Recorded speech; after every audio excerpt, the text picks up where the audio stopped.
My name is Michael Harris, and I've always been the guy people could count on. 41 years old, 15 years into a marriage I thought was built on bedrock, working the same IT systems analyst job for the past decade. Not exciting, maybe, but stable, dependable. Those used to be qualities I took pride in. I met Laura when we were both 26. She worked in marketing at a firm 3 floors above my company's server room. I still remember the first time I saw her in the elevator. Designer heels, perfect blonde hair, that laugh that could make everyone in a 50-foot radius turn their heads. What a woman like that saw in me, I never fully understood. I was the quiet tech guy who preferred debugging code to making small talk, who wore the same rotation of polo shirts and khakis, who got nervous ordering coffee if the line was too long. But somehow, impossibly, she chose me. "You make me feel safe," she used to say, tracing her fingers along my jaw in bed. "You're real, Michael. Not like those fake corporate sharks I deal with all day. We built something good together. Or I thought we did. A 4-bedroom colonial in Westchester, annual trips to the Caribbean, Saturday mornings at the farmer's market, Sunday dinners with her parents. I handled the finances, kept our systems running, both digital and domestic. She brought the energy, the social connections, the spark that kept our life from becoming completely routine. 15 years. That's how long I believed we were partners. The changes started 3 months ago, subtle as a shifted pixel on a monitor. Laura began staying late at the office. New campaigns, she explained, demanding clients. Her phone became a constant companion, screen always tilted away from me, notifications silenced. She'd step out to take calls, claiming it was her boss, her mother, anyone but who it probably was. The wardrobe shifted too. Designer bags I hadn't seen her buy, shoes that cost more than my monthly car payment. "I got a bonus," she explained when I asked about the Christian Louboutin heels. "Don't I deserve nice things after working so hard?" Then came the criticism, delivered in small, precise cuts. "God, Michael, would it kill you to try a restaurant that doesn't have a drive-through option?" she'd snap. Or, "Sarah's husband surprised her with a weekend in Paris." When was the last time you surprised me with anything? I tried. Made reservations at that French place downtown she'd mentioned. Bought flowers, not grocery store bouquets, but real arrangements from the expensive florist. She accepted these gestures with the same enthusiasm she'd show for a correctly filed tax return. "You're being paranoid," she said when I mentioned she seemed distant. We were in bed, but she was facing away from me, scrolling through her phone. "This is what you do, Michael. You create problems in your head because you're bored. Maybe if you focused on your own life instead of monitoring mine, we'd both be happier." The accusation stung because part of it was true. I was monitoring her, in the small, shameful ways of a suspicious spouse, checking if she was where she said she'd be, noting when she showered immediately after coming home, wondering why she'd started wearing matching lingerie sets on random Tuesdays. But paranoid people don't find real evidence. And the next morning, while Laura was in her spin class, I found evidence. Our credit card statement, usually my domain, had been hidden beneath a stack of her magazines. 3 charges stood out like corrupted data. $400 at Chez Laurent, $300 at the Ritz-Carlton bar, $89 at a wine shop in a neighborhood neither of us frequented. All from dates when she'd supposedly been working late or out with her sister. The front door opened as I stood there, statement in hand. Laura walked in, post-workout glow on her face, wearing yoga pants that cost more than most people's entire gym wardrobe.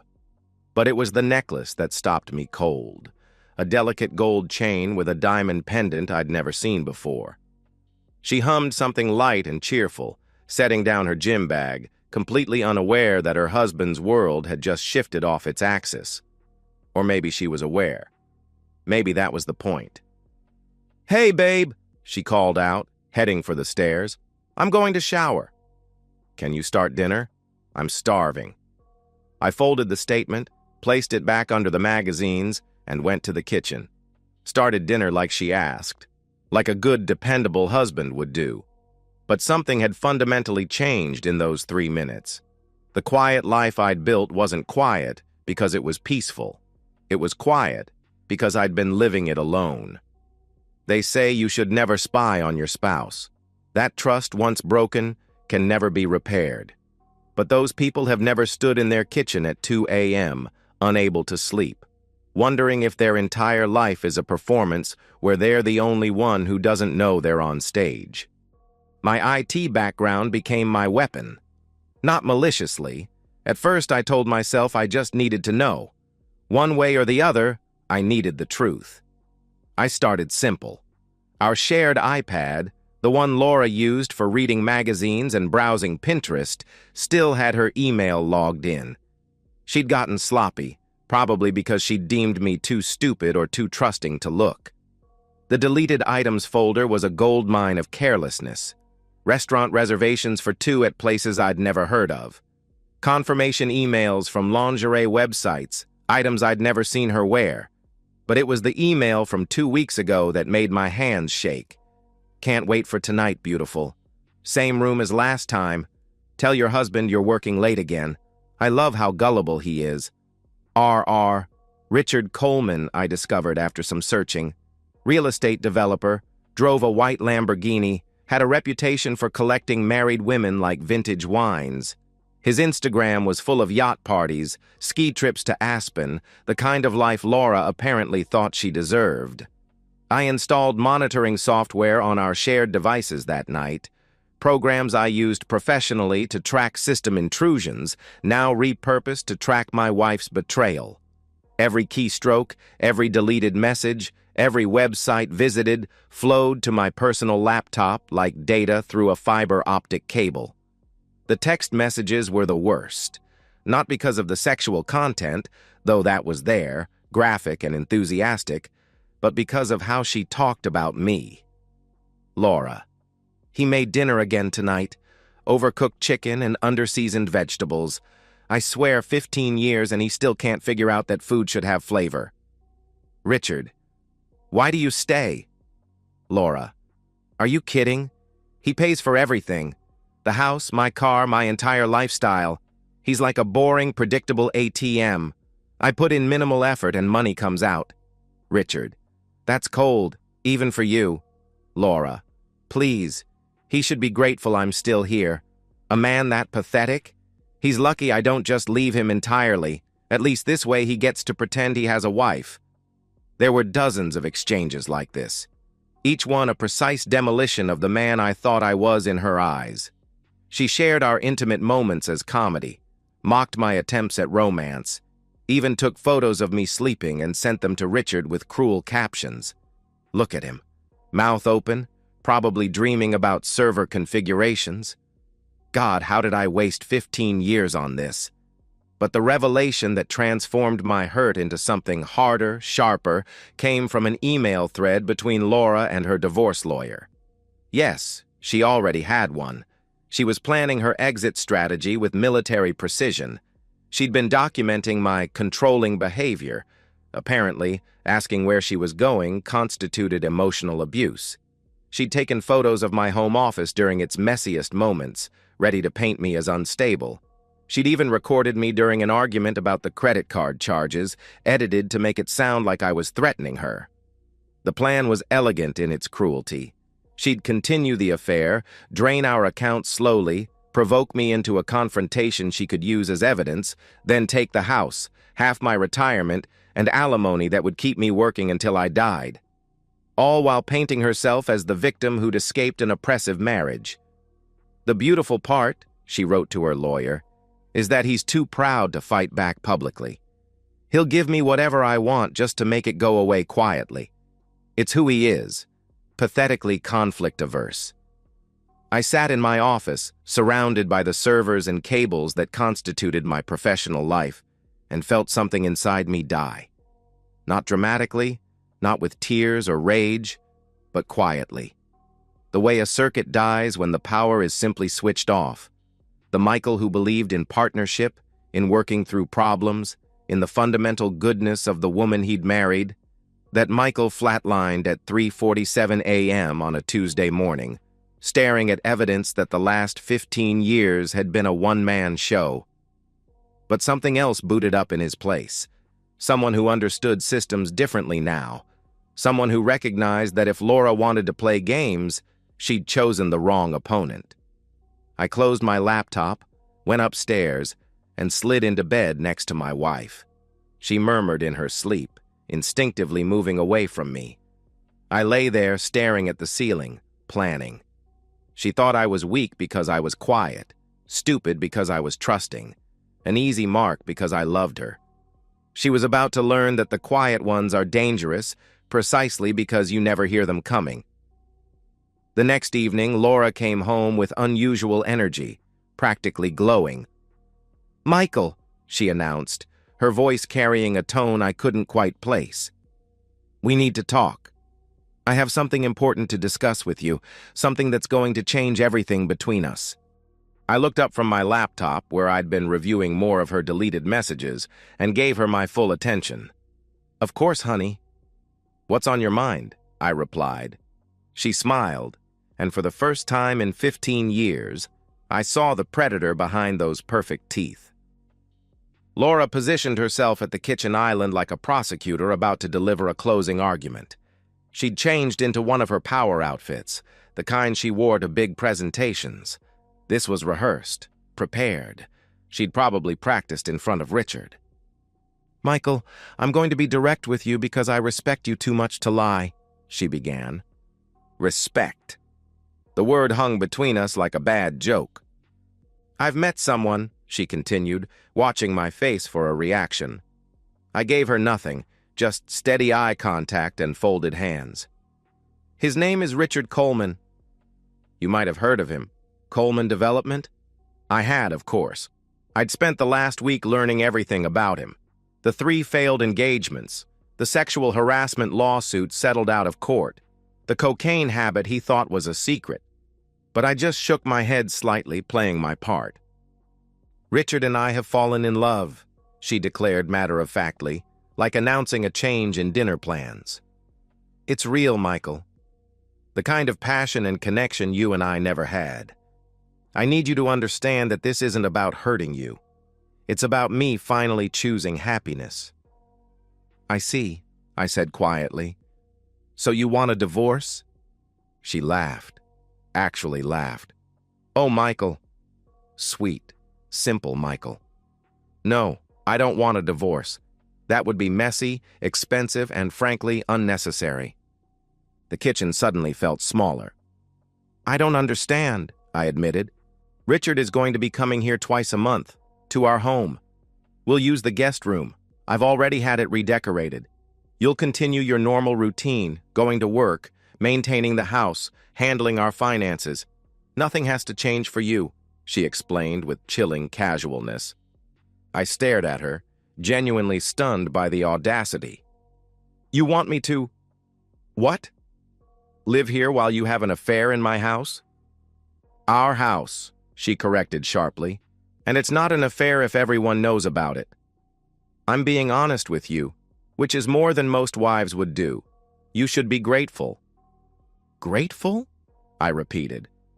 She leaned forward, her voice taking on a harder edge. "Let me paint you a picture of the alternative. I file for divorce, citing emotional abuse and neglect. I have documentation, Michael. Those times you raised your voice, the way you monitor my spending, your controlling questions about where I go. My lawyer says I could get the house, half your retirement, and enough alimony to maintain my lifestyle indefinitely." She pulled out her phone, showed me a video. It was me, from the previous week, asking about the credit card charges.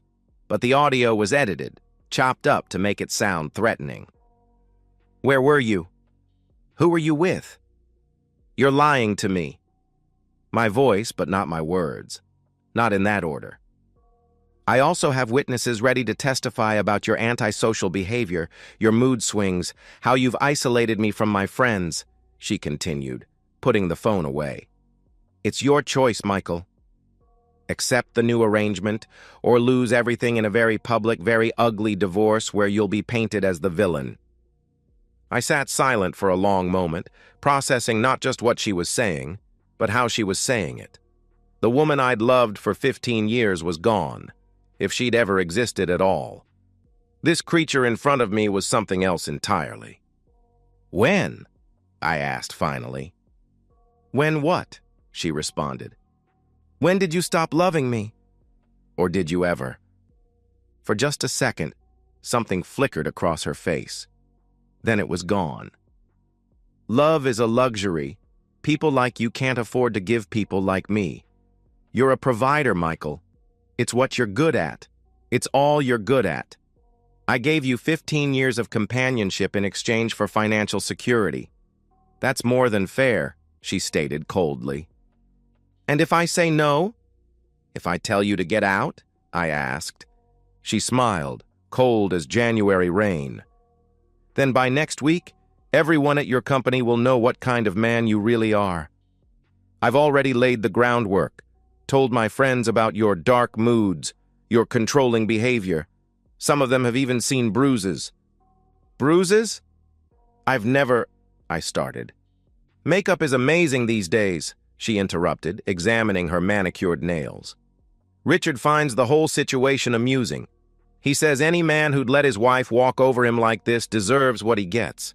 He's probably right." The room fell silent. Laura waited, expecting me to explode, to beg, to give her the dramatic scene she could secretly record and use against me. Instead, I stood up slowly, grabbed my jacket from the hook by the door. "Where are you going?" she demanded, thrown by my lack of reaction. I turned at the door, looked at her one last time. "Out!" "Michael, we're not done discussing," she called after me. I left, closing the door quietly behind me. Got in my car, drove. No destination in mind, just movement. Windows down despite the cold, letting the November air shock my system. I pulled over at a scenic overlook 20 miles from home, stared out at the lights of the city below. 15 years. 5,475 days of building a life with someone who saw me as nothing more than a wallet with a pulse.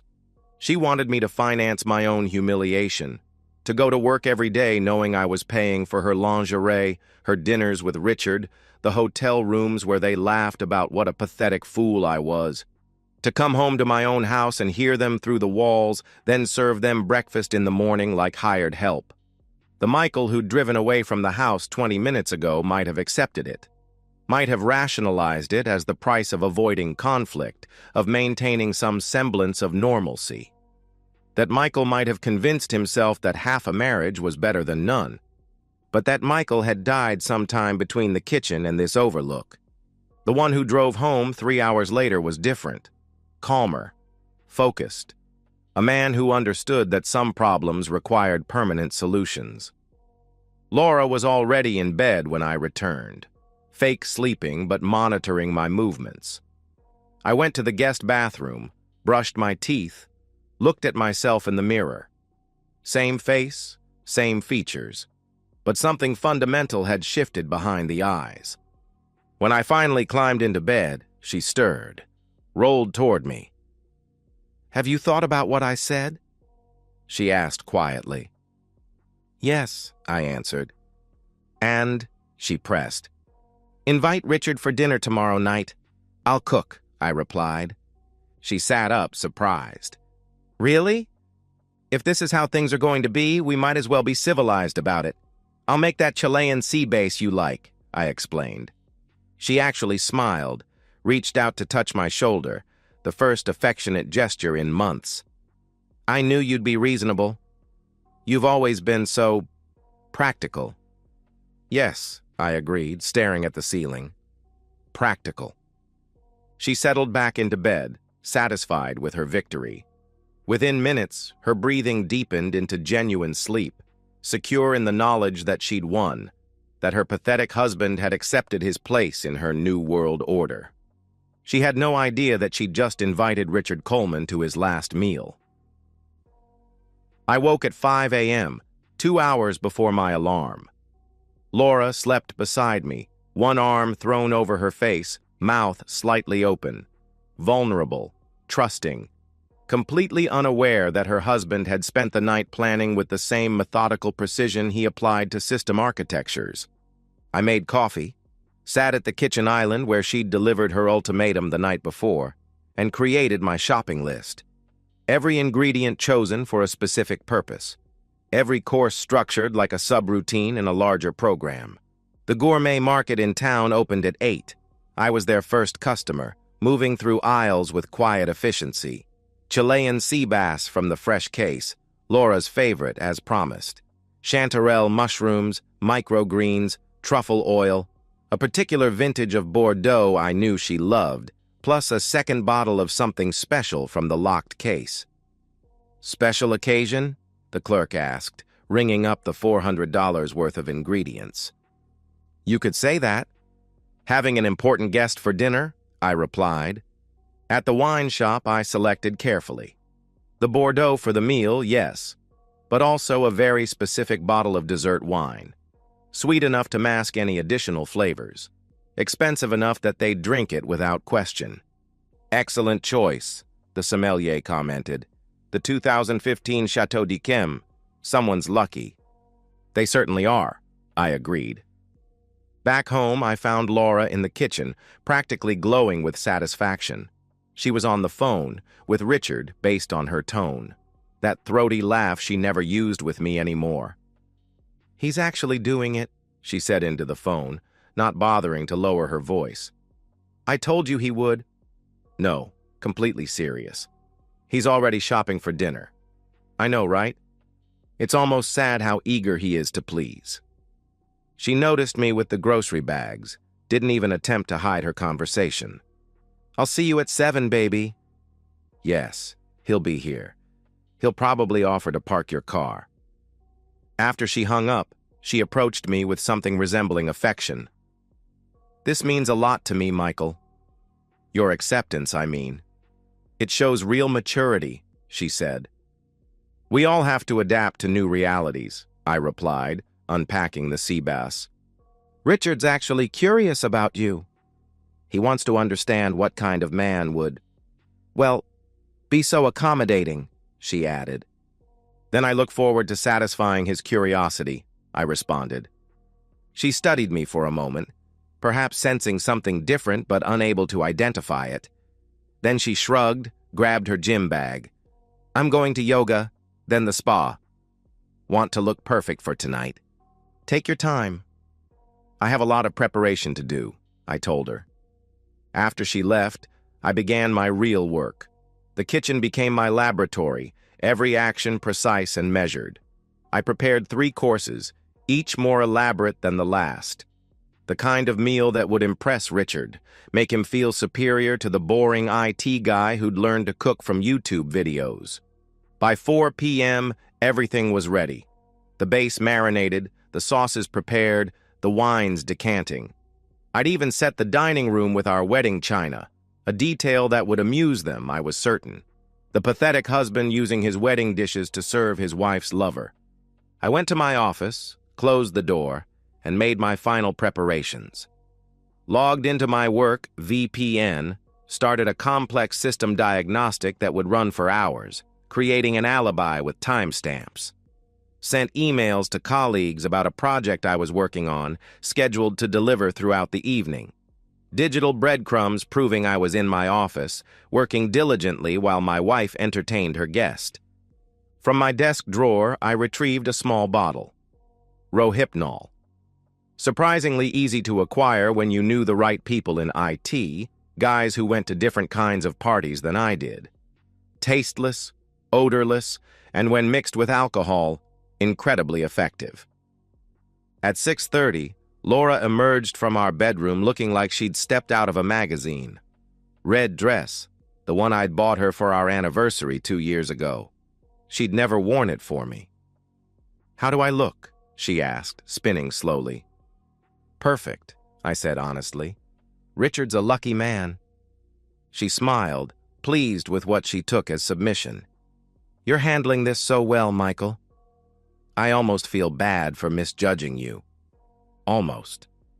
The doorbell rang at exactly 7 p.m. Richard Coleman stood on my porch in a $3,000 suit, holding a bottle of wine that probably cost more than my monthly car payment. He was everything I wasn't. Tall, broad-shouldered, with that easy confidence that comes from never having to work for anything. "Michael," he said, extending his hand like we were business associates. "Laura's told me so much about you." I shook his hand, noting the unnecessary firmness of his grip. "All good things, I'm sure," I replied. He laughed, loud and false. "Well, you know Laura. She tells it like it is." I led him to the living room where Laura waited, watched them embrace in my home, on my furniture, surrounded by photos of the life we'd built together. They kissed, long and theatrical, ensuring I saw every second. "Dinner will be ready in 20 minutes, I announced. "Can I offer you both some wine?" "The good stuff," Richard declared, settling into my chair. "I'm curious to see what you consider good wine." I poured the Bordeaux, handed them their glasses, watched them toast to new beginnings while I returned to the kitchen. Through the doorway, I could hear their conversation, not even trying to be discreet. "I can't believe he's actually doing this," Richard commented. "I told you. He's completely domesticated." "Like a well-trained dog," Laura replied. "It's almost disappointing. I expected more fight from him," he said. "From Michael?" Laura laughed. "He hasn't fought for anything in his entire life." Path of least resistance, always. I plated the first course, carried it to the dining room where they'd moved, setting each dish down with practiced precision. They barely acknowledged me, already deep into their second glass of wine. The meal progressed exactly as planned, each course more elaborate, each wine pairing perfect.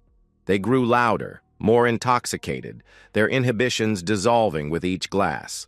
By the time I served the sea base, they were openly groping each other at my dining table. "This is actually excellent," Richard admitted, surprised. "Where did you learn to cook like this?" "YouTube," I said flatly. "Amazing what you can learn online." He laughed, missing the irony. "Maybe you should have been a chef instead of... What is it you do again?" "IT systems analyst," I answered. "Right. Computers," he said like it was something shameful. "Well, at least you're useful for something." Laura giggled, running her hand up his thigh. "He's very useful. Aren't you, Michael?" "I try to be," I replied. I cleared the plates, brought out dessert, poached pears with the Chateau d'Yquem. I poured generous glasses of the dessert wine, watched them drink deeply. "A toast," Richard proposed, raising his glass. "To arrangements that benefit everyone." "To knowing your place," Laura added, looking directly at me. I raised my water glass. "To endings." They laughed, not catching the meaning, and drained their glasses. I refilled them immediately. 20 minutes later, their conversation began to slur. Richard's hand missed his glass, knocking it over. Laura giggled, tried to stand, and stumbled back into her chair. "I feel..." she started. Then her eyes rolled back. Richard lasted another 30 seconds, his large frame fighting the drugs longer. He looked at me, confusion and understanding warring in his rapidly dulling eyes. "You..." he began. Then he was gone too, slumped forward onto my grandmother's tablecloth. I stood, walked around the table, and began the next phase of my plan. Everything had to be done quickly, efficiently. I'd rehearsed this in my mind a dozen times. I put on latex gloves from under the sink, then checked their pulses. Strong but slow. They'd be unconscious for at least 2 hours, more than enough time. Looking at them there, unconscious at my dining table, I felt nothing. No rage, no satisfaction, just the same calm focus I brought to complex technical problems. They were bugs in the system, and I was going to debug them permanently. I went to my office, grabbed the zip ties I'd purchased that morning along with the groceries. Hardware stores don't track cash purchases, and zip ties have 1,000 legitimate uses. When I returned to the dining room, Laura had slumped sideways in her chair, her expensive dress riding up, hair falling across her face. For a moment, she looked like the woman I'd fallen in love with 15 years ago, young, vulnerable, beautiful. Then I remembered her words. He's like a boring, predictable ATM. The moment passed. It was time for the final course. I worked with systematic efficiency, treating the unconscious bodies like any other technical problem. Zip ties secured their wrists, not tight enough to leave marks, but firm enough to prevent escape if they woke early. Richard was heavy, 200 pounds of gym muscle. I used the furniture dolly from the garage to move him to his Lamborghini. The irony wasn't lost on me, using our household tools to erase their future. I loaded him into the passenger seat first. His key fob was in his jacket, one of those diamond-studded things that screamed compensation. Laura was lighter, easier to manage. I placed her in the driver's seat, arranging her naturally, like she'd simply fallen asleep at the wheel. Lake Henshaw lay 40 miles north, surrounded by undeveloped land, deep enough that the county posted warnings about underwater currents, remote enough that teenagers no longer went there to party. The access road was unpaved, abandoned since the state closed the boat launch. The Lamborghini purred to life. I drove carefully, obeying every traffic law, using routes I'd mapped to avoid cameras. My phone sat on my desk at home, pinging with automated work emails, establishing my alibi. The November night was moonless. Richard stirred once, mumbling something incoherent. I didn't look at him. They'd become cargo, nothing more. The lake appeared through the trees like spilled ink. I'd chosen this spot specifically, a natural launch that dropped off sharply into deep water. The current here was strong, fed by underground springs that would carry anything down and away. I parked at the edge, engine running, and got out to make final preparations. The zip ties came off. They'd raise questions if found. I positioned Richard's hand on Laura's thigh, her hand on his chest. Lovers taking a late-night drive. Standing beside the car, I looked at Laura one last time. 15 years of marriage, 5,000 days of what I'd thought was partnership. You wanted excitement, I said to her unconscious form. Something more than your boring husband could provide. I reached through the window, put the car in drive, and wedged Richard's shoe against the accelerator. The Lamborghini lurched forward eagerly. It hit the water with less noise than expected, the engine dying immediately as water flooded the intake. For a moment it floated, headlights still illuminating the dark water. Then it tilted forward and sank. 30 seconds. A few bubbles, then nothing. The lake swallowed them completely. I walked back to town on a hiking trail I'd mapped earlier, 5 miles through woods I knew from boyhood. It took 2 hours to reach the gas station at the edge of town. I bought coffee with cash, called an Uber. The driver didn't question why someone needed a midnight ride from a gas station. Home by 1 a.m. I cleaned the dining room methodically, dishes, table, every surface they'd touched, not to hide evidence, but to reclaim my space. The next morning, I began my performance. Called Laura's phone at 9, her office at 10, her sister at 11. By noon, I was filing a missing persons report. When did you last see your wife? Detective Martinez asked. Yesterday evening. She went shopping, maybe meeting friends for drinks, I answered. Was this unusual? He inquired. Recently? Number. She'd been going out more. Said she needed space, I replied. The investigation was thorough but futile. They found Laura's car at the mall where I'd left it. 3 weeks later, a fisherman's net dredged up something unexpected. By then, the water had done its work. The autopsy found alcohol and sedatives, both consistent with voluntary consumption. Accident, the coroner ruled. 2 intoxicated individuals, poor judgment, tragic end to an apparent affair. I played the grieving husband perfectly, shocked by the affair, devastated by the loss. Laura's friends who'd known about Richard avoided me with guilty expressions. 6 months have passed. The investigation is closed, filed away in some basement archive. Detective Martinez sent a final email last month, formally closing the file. The house is entirely mine now. Laura's closet is a reading nook. Her gym is my office where I run the consulting business I started 3 months ago. When you're not managing someone else's happiness, you have energy for your own ambitions. I make more money now than ever before. Clients appreciate my methodical approach, my calm under pressure. Nothing phases you, one CEO observed. Nothing does anymore. I don't date. The thought of letting someone that close again feels like volunteering for surgery without anesthesia. Besides, I've discovered I enjoy solitude. Quiet mornings with coffee and code. Evenings working without someone sighing about being ignored. Sometimes I think about that night. Not with guilt. That requires believing you've done something wrong. I gave Laura what she demanded. Excitement, surprise, a permanent escape from her boring life. I gave Richard the ending his story was always heading toward. They wrote their own ending when they decided I was worthless. The lake might be developed for tourism soon. I drove there last weekend, stood where the Lamborghini entered the water. A young couple was taking photos. "It's so romantic," she said. "So serene." They had no idea what story they were standing in. Laura's parents still call.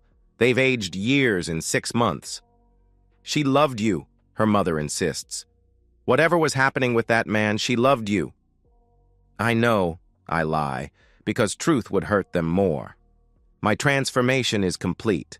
The naive Michael who believed in love died when Laura delivered her ultimatum.